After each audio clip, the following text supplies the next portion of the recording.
Old Rajendra Nagar के coaching संस्थान के बेसमेंट में पानी भरा, जिस वजह से 3 छात्रों की दर्दनाक मौत हो गई, जिसके बाद से छात्रों ने जमकर घटना का विरोध किया है। प्रशासन समेत सरकार पर गंभीर आरोप लगाए हैं। खबर रिपोर्ट के जरिए देखिए।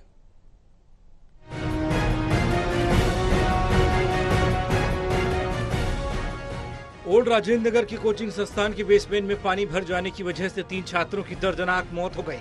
3 छात्रों की मौत के बाद छात्र दिल्ली सरकार के खिलाफ विरोध प्रदर्शन कर रहे हैं। यूपीएससी की तैयारी कर रहे एक छात्र ने घटना व लापरवाही बताते हुए कहा कि हमारी मांग है कि इस लापरवाही के लिए जिम्मेदार लोगों के खिलाफ कार्रवाई की जाए। यहाँ बेसमेंट में खुली ये सभी चीजें अवैध रूप से संचालित की जा रही हैं और सुरक्षा के भी कोई इंतजाम नहीं है, इसलिए इन सभी चीजों को रोका जाना चाहिए और कार्रवाई होनी चाहिए। जो घटना हुई है वो प्रशासन की नेग्लिजेंस की वजह से हुई है। यहाँ पे पानी जो है ओवरफ्लो कर रहा था, पानी यहाँ पे लॉक कर चुका था अच्छा खासा, और वही पानी लाइब्रेरी में जाने के वजह से और अंदर भी शायद में भी पानी का ओवरफ्लो हुआ है। जितना हमको सुनने में आया है 12 फीट वाटर जो है अंदर एक्यूमुलेट हो चुका था, जिसकी वजह से बहुत सारे बच्चे बाहर नहीं निकल पाए और वो अंदर फंस गए। तो जो बच्चे बाहर निकले उनकी संख्या बहुत कम है और जो बच्चे अंदर रह गए उनकी संख्या बहुत ज्यादा है। उसके बावजूद पुलिस ने जो है टैम्पर्ड फिगर्स हमको बताए हैं, बिकॉज जब डेड बॉडीज बाहर निकाली जा रही थी तब इस एरिया की इलेक्ट्रिसिटी कट कर दिया गया था। सीवेज प्लांट के सीवेज पाइप के बस्ट होने के कारण पानी भरने में इलेक्ट्रिफिकेशन वगैरह के भी चांसेस सुनने में आ रहे हैं। उसके बाद जो भी कैजुअलिटीज हुई हैं, पुलिस समय पे नहीं आई है, नेग्लिजेंस काफी एडमिनिस्ट्रेशन की तरफ से हमें देखने को मिल रहा है। रेस्क्यू टीम रात के 2 बजे आ रही है, 2-2 घंटे लेट आ रही है। किसी के अगर सर्वाइव होने के चांस हो सकते थे तो वो भी खत्म कर दिए गए हैं। यहाँ तक कि एडमिनिस्ट्रेशन, मुझे नहीं पता, हमें इतना पूरा दिन हो गया है, पूरी रात निकल चुकी है, यहाँ पर हम खड़े हैं, पूछने की सुनने की बात कर रहे हैं कि कौन आ रहा है, कोई हमें जवाब दे। अभी तक कोई नहीं आया है।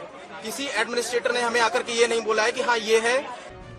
बता दें कि मामले में 3 छात्रों की मौत हुई। परिजनों का कहना है कि सरकार की लापरवाही की वजह से उनके बच्चों की जान गई। सीवरेज सिस्टम सही नहीं था, लाइब्रेरी अवैध रूप से चल रही थी, सीवर सिस्टम ब्लॉक है, बायोमेट्रिक दरवाजे के कारण कोई जान बचाना भी चाहे तो वह फंस जाता है। देखिए, सबसे प्रथम दृष्टया तो जो कोचिंग सेंटर है, कोचिंग सेंटर की लापरवाही मानी जाएगी। अगर आप बेसमेंट बनाए हैं, अब लीगल है कि लीगल हो तो जो अथॉरिटी, कॉम्पिटेंट अथॉरिटी बताएंगी, लेकिन उसमें एग्जिट का क्या ऑप्शन है, कितने बच्चों की सीटिंग है, उसके हिसाब से एग्जिट होता है। इन और एग्जिट अलग अलग बनाए जाते हैं। कभी डिजास्टर हो तो कम से कम आदमी एक साथ टकरा के या आपस में लड़के ना कहीं गिर जाएं, उससे कैजुअलिटी बढ़ जाती है। तो वो सब चीज़ें देखने की बात है। लेकिन अभी प्राइमा फेशिया तो मुझे लगता है कि जो कोचिंग के ओनर हैं, चेयरमैन हैं, उनके खिलाफ कम से कम गैर इरादतन हत्या का मुकदमा जरूर दर्ज हो, ताकि इस तरह की घटनाएं दोबारा ना हो। जब कैजुअलिटीज होनी शुरू हुई है, अगर 7 बजे से इशू हो रहा है तो एमसीडी या फिर जो भी रेस्क्यू टीम है वो मिडनाइट 2 बजे 3 बजे क्यों आई? पहली बात तो ये कि इतना लेट लगा आने में, और दूसरी बात जो ये कैजुअलिटीज बता रहे कि 2 या 3 है, ठीक है, तो एम्बुलेंस यहाँ पर 8-10 क्या कर रहे थे और क्या एम्बुलेंस वापस के खाली गए? ठीक है, और जब उनसे पूछा गया वो कह रहे 2-3, और सेम जो रेस्क्यू टीम है उनसे जब बाहर पूछा गया तो वो 8-10 बता रहे हैं। क्या ये मिसमैच नहीं है? हमें सबसे पहले तो ट्रांसपेरेंसी चाहिए। दूसरी बात क्या है कि सब आए और जो इनके इंस्टीट्यूट वाले हैं वो आकर के यहाँ पर अपनी अपॉलॉजी दे, और कंपेंसेशन तो उन बच्चों को मिलनी चाहिए क्योंकि लाइफ तो ऑलरेडी खत्म हो चुकी है उनकी।